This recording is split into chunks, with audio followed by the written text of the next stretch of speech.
Hi everybody, Mike Miller here, copywriter at Go Media, and these are my top 3 tips for meeting deadlines for young, aspiring copywriters. Let me begin with a little disclaimer. I used to follow the old Jack Kerouac, Hunter S. Thompson approach to churning out copy and burning the midnight oil on a healthy diet of sex and drugs and rock and roll. And I'm not going to lie, it was a hell of a lot of fun, but I eventually wised up and discovered that I had to come up with a less destructive way to meet my deadlines. So I guess we could call this not only the 3 tips for meeting deadlines, but AKA the reformed person's guide to meeting your deadlines without losing your edge while leading the young writer's life. Number 1, know your deadline, know your subject matter. Everybody procrastinates, myself included, but it's always important to keep that deadline at the forefront of your mind as sort of the finish line, as the end goal, that which you want to meet with as less stress as you possibly can, because I find that if you free up the mind, if you're under stress, even though sometimes we all do our best work when we're under the gun, myself included, I find that it's best to give yourself a cushion. That way you're able to think a little more clearly, and I think it leads to better ideas. Getting to know your subject matter, do your homework, investigate, immerse yourself in as much as you possibly can about your subject matter. I think getting to know a client or meeting with a client and getting a new copywriting job is kind of like being introduced to a person for the first time. Usually there's the preliminary stage of fishing around for common ground, but once you find it, hone in on it, find your angle, dig in your heels, and use it as a hook or a launching pad to get yourself moving and off and running to begin your first draft. Number 2, get some exercise. Nothing frees the mind. I've found over the years that nothing frees the mind better than a nice long walk or a jog or a bike ride.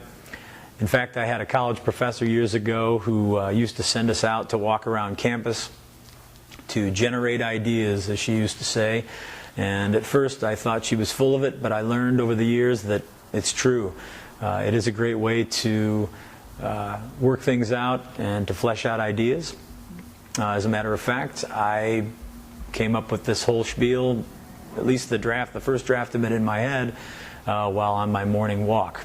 And I often commute by bike to work here at Go Media, not only for the exercise, but also as a way to kind of flesh out ideas that I might be working on, projects that I might be working on at that time, at any particular time on my way into the office. Finally, number 3, start carving and keep on carving until you're sure that you've got it. By this I mean, let all sense of your sort of rational thought and punctuation and diction and sentence structure and all that stuff, to hell with it, throw it out the window for your first draft. I found that you want to get that block of wood or that block of marble on the table.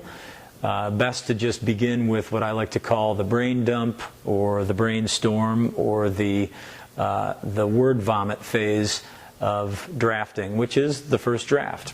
And it's oftentimes here, when you just sort of open the floodgates, that some of your best ideas are able to sort of take shape, which you can later clean up and flesh out in subsequent drafts. Best to begin with the initial idea in mind, and I like to sit down at the typewriter and just pound it out like an old newspaper man, and as I said, just sort of with no regard for anything I learned about sentence structure or paragraphs or diction or anything like that, and just kind of let it all out.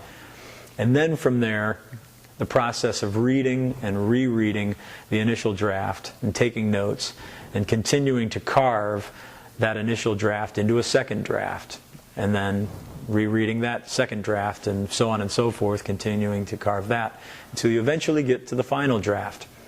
there's a level of letting go that you need to touch upon as a writer, I think, and that's never to be too precious about your ideas.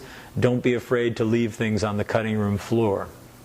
What I like to do is leave sort of a document open or a file where I collect all the stuff that I don't use or that doesn't fit into a particular project that might come in handy for a later project. Sometimes you'll find that an idea that you've had might cross over to a project later on down the road, and you might actually get that chance to use it again. But don't be afraid to take things out and whittle it down. I've often liked writers that seem to get down to the essentials of an idea, and if you can get something down from 30 words to 1 word, if that 1 word says what you're trying to say ultimately, if that's the thing that you're trying to convey to your audience, then that 1 word is really all you need to say. And on that note, I'm going to cool it and shut my mouth. So those are my 3 tips for meeting deadlines for young aspiring copywriters. I hope you found it helpful. Stay healthy, get plenty of rest, stay weird, and go media.